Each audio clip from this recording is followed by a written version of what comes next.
Assalamualaikum warahmatullahi wabarakatuh. Waalaikumsalam warahmatullahi wabarakatuh. Para pemirsa orang-orang Madura,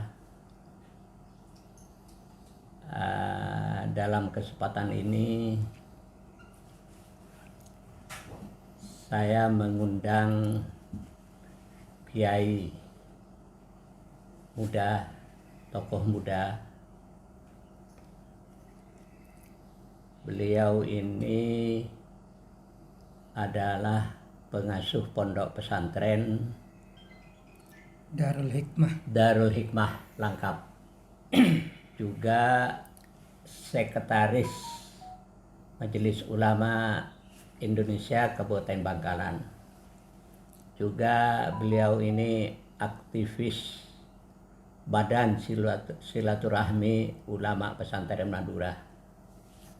Di banyak aktivitasnya beliau ini, dan sangat pergerakannya sangat tinggi. Dalam sela-sela ada waktu kosong beliau undang, yaitu Kiai Haji Bustami Arisandi Jauhari SHMA. Kita akan membahas dengan beliau ini haji dan sekitarnya, atau seputar haji, juga seputar aktivitas Majelis Ulama Indonesia berkaitan dengan fatwa-fatwa atau langkah-langkah Majelis Ulama dalam persoalan-persoalan kemasyarakatan. Kita akan masuk pada persoalan haji, yang persoalan haji dan Arafah dan puasa, dan Arafah dan puasa dan sebagainya. Pak Kiai, sekarang ini kan lagi rame. Gak tahu kok bisa sekarang yang rame. Kalau dulu-dulu ini sudah biasa, tentang puasa Arafah. Kan puasa Arafah ini tanggal 9 ya Pak Kiai, tanggal 9 Dzulhijjah. Tapi ada perbedaan antara tanggal 9 di Arab Saudi dengan tanggal 9 Dzulhijjah di Indonesia. Kalau dulu saya tidak pernah melihat itu jadi persoalan. Nah sekarang ini lalu jadi persoalan dua kutub yang sangat berbeda, yang mengatakan bahwa puasa ya harus dilaksanakan pada saat tanggal 9 di Arab Saudi atau di Mekah. Yang lain berpendapat bahwa dalam hal ini pemerintah Indonesia menetapkan tanggal 9 Dzulhijjah ini berbeda gitu. Berbeda. Sehingga ada mengatakan puasanya ini tidak sah, tapi yang lain para ulama, kiai dan sebagainya itu mengatakan tidak ada masalah karena perbedaan waktu gitu. Dan ini sejak dulu sudah seperti itu. Sekarang kok lalu ramai gitu. Bahkan ada satu komunitas kalau tidak dicabut hasil isbat Kementerian Agama ini akan digugat ke Pengadilan Tata Usaha Negara. Dalam hal ini yang akan digugat ya Presiden, ya Menteri Agama dan seterusnya. Kira-kira ini fenomena apa dan apa sebenarnya ini? Silakan Pak Kiai. Jadi kalau kita bicara tentang masalah penentuan awal bulan, tentunya kita harus memahami bahwasannya tiap daerah itu memiliki matlak, artinya memiliki waktu tersendiri. Sehingga ketika kita bicara tentang puasa Arafah ataupun puasa Tarwiyah atau bahkan hari rayanya, maka setiap daerah ini memiliki matlak yang didasarkan kepada enas-enas syariat di mana kalau penentuan awal bulan itu dan tanggal-tanggal yang berkaitan dengan keagamaan Islam itu berdasarkan pada Hijriyah. Di mana Hijriyah ini yang jadi patokan punya GMT, Greenwich Mean Time, di mana titik nol itu sudah ditentukan. Akan tetapi ketika kita bicara tentang masalah hilalnya bulan Hijriyah, itu memang sumu li ru'yatihi wa aftiru li ru'yatihi. Persoalan ini sebenarnya sudah selesai kalau menurut saya. Karena pada dasarnya sejak dulu itu sudah dinyatakan oleh para ulama bahwasanya setiap daerah punya matlak, sehingga setiap daerah punya Lailatul Qadarnya sendiri, setiap daerah punya hari raya Idul Fitrinya sendiri dan punya hari raya Idul Adhanya sendiri. Jadi ketika umpamanya di Makkah itu berbeda dengan di Indonesia, untuk orang yang hidup di Indonesia maka tentu harus ikut kepada tanggal 9 yang di Indonesia, bukan yang di Makkah. Karena kita ini punya matlak di mana bulan terbit terlihat dianggap tanggal 1. Jadi kalau kita umpamanya di Indonesia memaksa ikut kepada tanggal yang Hijriyah yang di Saudi Arabia, itu puasa Arafahnya bisa tanggal 8. Dan tidak sesuai, akhirnya terjadi kontradiktif yang lebih besar. Karena memang seperti itu.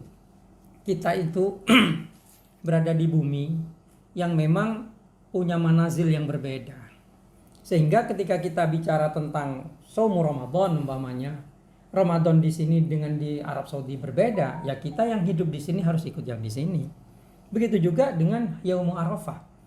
Kalau dilogikakan dengan logikanya ilmuwan, ibarat bumi itu bulat, di mana matahari beredar, itu ada garis, di mana ini Sabtu dan Ahad. Umpamanya di sini sudah Ahad, di sini belum Ahad. Itu karena matahari berputar, ya bumi berputar, dan itu ada garis nol kalau matahari, Pak Kiai. Kalau matahari itu ada garis nol, sehingga perbedaan ini jelas. Setiap satu garis bujur itu 1 jam, 1 jam, 1 jam. Tapi di Hijriyah kan tidak ada garis nol karena patokannya bulan, tapi tetap ada garis. Yang garis itu berpindah-pindah, di mana hilal terlihat dan tidak terlihat. Di hilal yang terlihat ini diawali dengan tanggal 1, tapi hilal yang tidak terlihat ini masih belum masuk tanggal 1. Sehingga perputarannya juga seperti itu. Artinya seandainya bumi yang bulat ini kemudian didatarkan begini, itu berjalan normal. Jadi ini tanggal 1 lalu jalan gini. Nah ini jalan, baru ini masuk tanggal 1. Yang lain belum tanggal 1 ini jalan. Gitu juga dengan di sini hari Arafah sudah. Ini belum hari Arafah seandainya bumi itu didatarkan. Nanti berjalan. Nah, berjalan. Setelah berjalan sampai di Indonesia, ya disitulah hari Arafahnya. Begini kalau kita logikakan dengan ilmu pengetahuan seperti itu. Makanya orang yang mengatakan bahwasanya harus ikut Arafah di Makkah, ini kalau menurut saya cuma dangkal ilmunya. Karena pemahaman tentang astronomi tidak ada. Pemahaman tentang manazil tidak ada. Ilmu falak juga tidak ada berarti.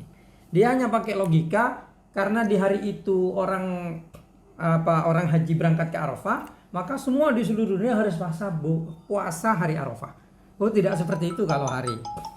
Karena kalau seperti itu ya tidak mungkin terjadi keteraturan kalau terjadi yang demikian. Karena apa? Karena memang bumi ini ada manazil, bulan juga berjalan begitu. Bulan haji juga berjalan kan, awal bulan 1 ini jalan terus. Baru yang di bawahnya itu masuk gitu. Jadi kalau di sini sudah Arafah, di sini belum Arafah, dipaksakan puasa Arafah di sini, ya jelas salah ini di sini. Karena bulannya belum nyampe. Gini Pak Yai. Jadi secara falak seperti itu. Tapi mereka mengatakan bahwa itu menggunakan hisab. Gitu Pak Yai. Oh, hisab. Hisab. Sehingga menurut versi mereka ketika hisab maka sudah bisa istilahnya sudah bisa keseluruhkan. Nah, ini apakah di Indonesia, apakah di Arab Saudi. Nah, ini mungkin insya Allah Pak Yai yang beralasan seperti ini kurang memahami hisab. Karena di hisab sendiri, kalau kita lihat jadwal-jadwal di hisab itu ada manazil, di mana bulan ini ada manazilnya, ada patokannya juga dipetakan juga, cuman karena hisab itu sendiri sebenarnya hanya alat bantu. Karena begini, Nabi Muhammad tidak pernah memutuskan awal bulan dengan hisab. Nabi Muhammad bersabda, ini langsung di hadis Bukhari dan Muslim juga ada, di mana ada kejadian itu Nabi Muhammad berilak kepada istrinya tanggal 29, setelah 29 hari beliau keluar dari ilaknya, dan dengan sahabat ditanya, Nabi, ini masih 29 hari. Nabi Muhammad bersabda,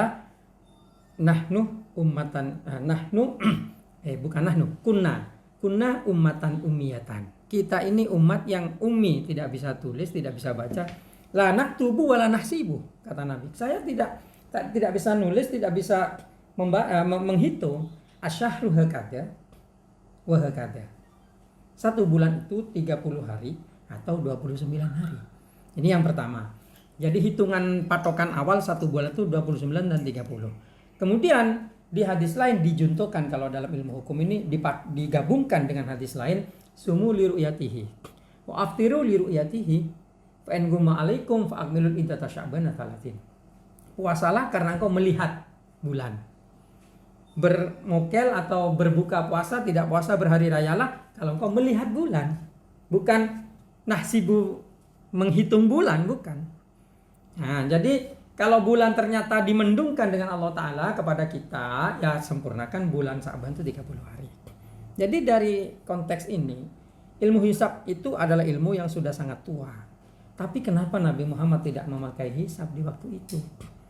Nah, memang karena di dalam agama Islam itu yang diutamakan itu adalah langsung yang kenyataan dan dohir, bukan dari perhitungan.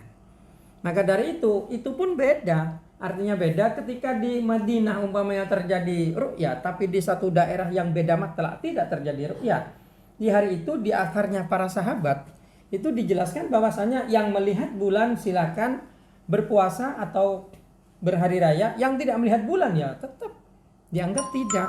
Walaupun sama-sama ada komunikasi yang memungkinkan untuk mengetahui bahwasanya di satu daerah bulan terlihat, selama itu jauh dan matlaknya tidak sama, ya memang tetap berbeda. Di zaman sahabat juga seperti itu. Makanya saya heran kalau ada orang sekarang ini memaksakan untuk harus ikut kepada yang ada di Mekah. Nah, ini herannya saya, kemana dulu orang ini? Apa dia belajar falak enggak? Dia belajar astronomi enggak? Belajar tentang garis bujur, garis lintangnya bumi enggak? Belajar manazil-manazilnya bulan apa enggak? Nah, ini kan keluarnya pernyataan ini kan karena ketidaktahuan mereka tentang kenyataan bahwasanya memang dalam kenyataannya umat Islam mulai dari zaman dulu itu tidak berpatokan kepada hisab, tapi patokannya adalah liru'yatihi. Nah, akhirnya tidak lagi jadi polemik seandainya memang ini yang dijadikan patokan. Justru kalau pakai hisab, Pak Yai, hisab ini beda. Seperti yang sekarang nih.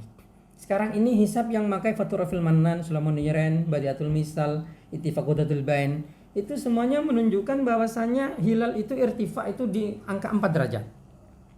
Akan tetapi ada hisab seperti hisab Nautical Almanac, Ephemeris yang kepunyaan Inggris dan Amerika, juga Nurul Anwar dan lain sebagainya, mengatakan bahwa irtifaul hilal itu masih 1,4 derajat. Ini yang akhirnya menjadi masalah. Nah, untuk orang yang berpatokan kepada hisab yang mana yang dia pegang? Gitu ya. Soalnya hisab saja beda. Karena hisab itu sama-sama tidak langsung tahqiqi. Nggak ada orang ahli hisab ngambil penggaris lalu pergi ke matahari diukur berapa panjangnya, itu nggak ada. Dia hanya pakai rumus-rumus matematika seperti logaritma. Sehingga semuanya ini masih belum tahqiqi. Makanya saya juga mempertanyakan kalau ada orang yang mengatakan hisab ini adalah tahqiq, pasti kebenarannya. Oh, enggak bisa. Karena hisab itu hanya dihitung di bawah.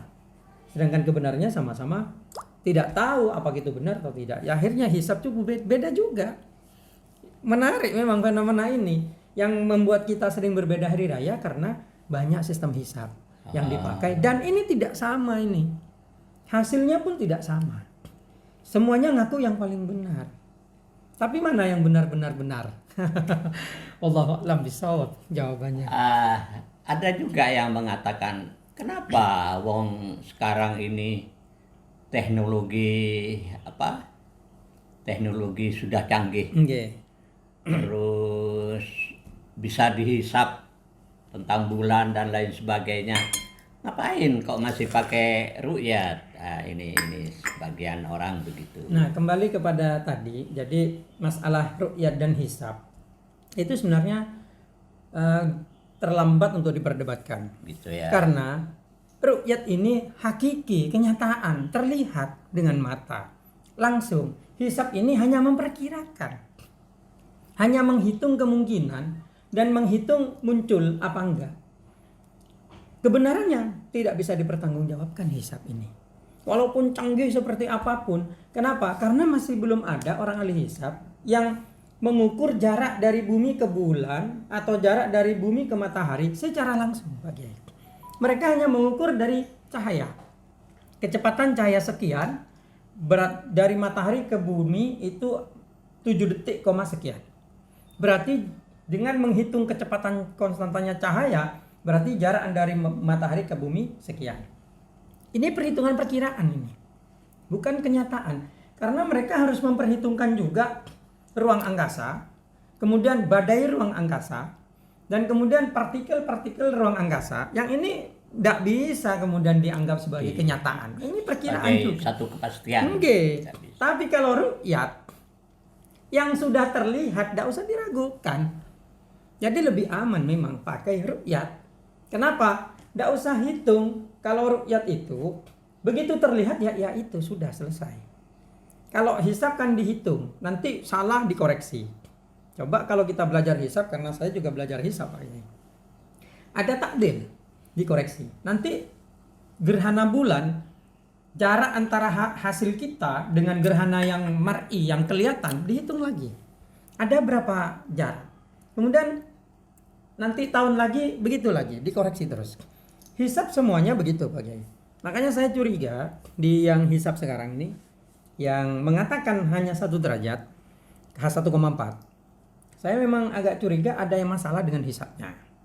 Kenapa? Karena dalam perhitungan mereka, baik yang mengatakan 4 derajat atau 1,4 derajat, itu ijtima terjadi tahun jam 9 pagi. Jadi matahari dan bulan itu kan begitu ketemu begini ijtima berarti berkumpul. Ini nanti pisah. Lebih cepat matahari. Nah, kalau ijtima terjadi di jam 2 sore, ke terbenamnya matahari kan dekat Pak Yai. Jadi bulan masih belum berpisah banyak, matahari terbenam, bulan sudah hampir terbenam juga. Akhirnya irtifaul hilalnya rendah. Tapi kalau terjadi di jam 9 pagi, ini sudah 9 jam nanti ke jam 6. Ini seharusnya sudah jauh jaraknya ini. Nah, untuk hisab yang mengatakan hanya 1,4, memang perlu diteliti lagi hisabnya kalau menurut saya itu. Karena hisabnya ulama salaf itu banyak mengatakan itu 4 derajat, 4,2, 4, berapa begitu. Enggak persis. Makanya saya menyatakan bahwa hisab itu hanya ilmu perkiraan. Karena tidak ada yang persis ini hitungan ini. Beda dengan matematika biasa. Ya perbedaannya tadi dalam pengukuran cahaya yang sampai ke bumi itu beda antara Inggris menghitung sekian, Amerika menghitung sekian. Tapi kenapa kok itu akan dijadikan patokan kalau hanya perkiraan juga? Bukankah lebih bagus seperti kata Nabi, sumu li ru'yatihi wa afiru li ru'yatihi. Begitu, lihat langsung saja. Daripada masih hanya berpatokan pada perkiraan tok gitu. Perkiraan juga. Nah, tapi kalau perkiraan ini dijadikan alat untuk membantu ru'yat sangat sempurna. Karena dengan begitu kita nggak usah melihat semua ufuk, tapi kita cukup melihat yang dihitung, nanti bulan ada di sini. Ini perkiraan, tapi minimal nggak usah toleh-toleh kemana-mana mencari bulan, karena cukup diperkirakan di sini paling ada geser sedikit. Ini fungsi hisabnya sebenarnya. Hisab hanya membantu, bukan dijadikan patokan. Nabi Muhammad sudah menyatakan kunna ummatan ummiyah la naktubu wa la nasibu. Itu tadi. Luar biasa, kita bicara hal yang lagi viral di medsos, di masyarakat dan lain sebagainya berkaitan dengan puasa Arafah itu. Kita masuk pada poin, cuma tetap berkaitan dengan dengan haji. di mana di bulan haji ini umat Islam diperintahkan untuk berkurban. Di mana berkurban ini merujuk kepada Nabi Ibrahim ketika mau menyembelih putranya. Nah, ini cuma dulu kurban ini sudah tidak ada masalah. Sesuatu dulu itu tidak ada masalah. Tahun yang lalu aja tidak ada masalah. Lancar saja, tenang. Tiba-tiba mau masuk bulan Dzulhijjah ini ada penyakit yang namanya PMK. Penyakit mulut dan kaki yang melanda pada sapi-sapi di beberapa daerah. Sehingga timbul perdebatan. Bagaimana kalau sapi kena PMK, apa masih bisa dibuat kurban? Apa tidak sah, apa sah, dan lain sebagainya. Tapi ada di medsos itu, saya lupa namanya, ada namanya dokter hewan. Dia mengatakan bahwa tidak ada masalah sapi atau sapi kena PMK itu, dagingnya dan lain sebagainya tetap bisa dimakan. Bahkan cingurnya katanya kan yang penyakit mulut itu dicingur. Terus kikilnya itu masih tetap bisa dikonsumsi, tidak ada masalah. Ini seorang dokter hewan.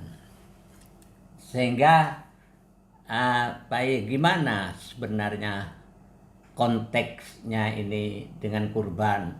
Apakah memang setelah kena PMK itu lalu tidak sah kurbannya karena tidak terpenuhi syarat sapi sehat? Bagaimana? Oke, jadi kalau masalah PMK ini ya sebenarnya adalah salah satu penyakit yang melanda hewan, terutama sapi. Nah, berkaitannya dengan kurban. Jadi kurban ini kan tidak menyatakan syarat-syarat dalam kurban itu nggak ada PMK, Pak Yai. Jadi PMK ini penyakit baru. Tapi memang ada beberapa syarat dari masalah kurban itu yang diterangkan dalam kitab fikih. Terutama hal-hal yang berpotensi mengurangi daging dari sapi yang normal. Contoh, sapi yang patah tanduknya. Itu tidak boleh dijadikan kurban. Karena apa? Tanduk ini alat untuk mencari makan. Karena ketika saingan makan, tanduknya patah, dia kalah dengan sapi yang lain. Akhirnya cenderung sapi yang patah tanduknya itu kurus. Tapi ini cuma kecenderungan. Walaupun ada sapi itu memang diberi makan satu persatu dengan pemiliknya. Tapi dengan Nabi Muhammad memang dilarang. Bukan dilarang, tidak diperkenankan. Juga yang telinganya celah gitu. Juga kakinya pincang gitu disebutkan, yang buta. Tapi inti semuanya itu adalah kepada potensi mengurangi daging. Sekarang ketika diteliti sapi PMK yang kena PMK, ini ternyata memang mengurangi kepada daging. Karena itu sesuai dengan fatwa MUI nomor 32 tahun 2022, bahwasanya sapi PMK ini dikategorikan dari 3 hal. 1, awal bergejala ringan yang tidak mengurangi kepada daging, ini masih sah dibuat kurban. Yang kedua, yang sudah sakit, ini tidak boleh, karena memang sudah jelas kurus, sudah sakit, sudah. Dan yang ketiga, yang sudah sembuh tapi kulitnya belum kembali. Maka ini tidak boleh juga sedekah, jadinya dikategorikan sedekah. Jadi simpel lah Islam itu. Yang dikurbankan ini harus sempurna. Dalam artian sempurna, normal, tidak ada cacat yang mengurangi daging, dan tidak ada cacat yang berpotensi mengurangi daging. Jadi tinggal dikiaskan ketiga hal ini. Sapi yang sakit ini masuk kategori mana? Apakah sudah berkurang dagingnya karena sudah parah, seperti sudah panas, sudah suhu tubuhnya 41 derajat, terus air liurnya terus jatuh dan sebagainya. Kalau sudah parah sehingga jelas sakit, nampak sakit dan sudah berkurang dagingnya, tidak boleh dijadikan kurban.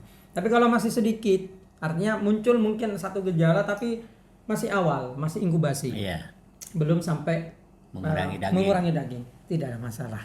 Apalagi sudah ada pernyataan dari dokter yang menyatakan bahwa dagingnya tidak ada masalah. Tapi ya kita kan paranoid karena barusan terkena COVID yang melanda. Jadi takut ini menular kepada orang-orang, kepada manusia. Walaupun masih belum ditemukan penularan PMK ini kepada manusia. Tapi karena sudah takut duluan. Nah, sehingga akhirnya keluarlah fatwa MUI ini untuk memberikan semacam ketenangan kepada masyarakat dan disimpulkan di 3 hal itu. Kalau masih belum berat gejala dan masih belum mengurangi daging, sah dibuat kurban. Kalau sudah sakit mengurangi daging, tidak sah dibuat kurban. Kalau sudah sembuh tapi belum kembali dagingnya, belum sah dibuat kurban. Itu ya sudah. Terus kan begini, sebenarnya aslinya kurban itu kan kambing. Nggih. Ketika kita merujuk kepada Nabi Ibrahim, Nggih. kan begitu. Tapi berkembang lah, perkembangannya bahwa sapi untuk 7 orang itu di mana, Pak Kiai? Nggih, jadi memang ini sejak di zaman Nabi Muhammad ini berkembangannya bukan ke sapi waktu itu, tapi ke unta. Ke unta awalnya, nggih. Karena tidak semua orang di Arab Saudi, di Makkah dan ada Madinah sapi. tidak hanya kambing gitu Pak ya. Akhirnya masuk ke hewan ternak. Dan di waktu itu tidak ada ayam.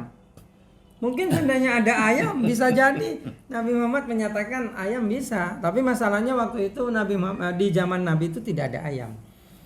Ayam itu ditemukan hukumnya itu Anas bin Malik kalau tidak salah itu tidak mau makan ayam karena menjijikkan.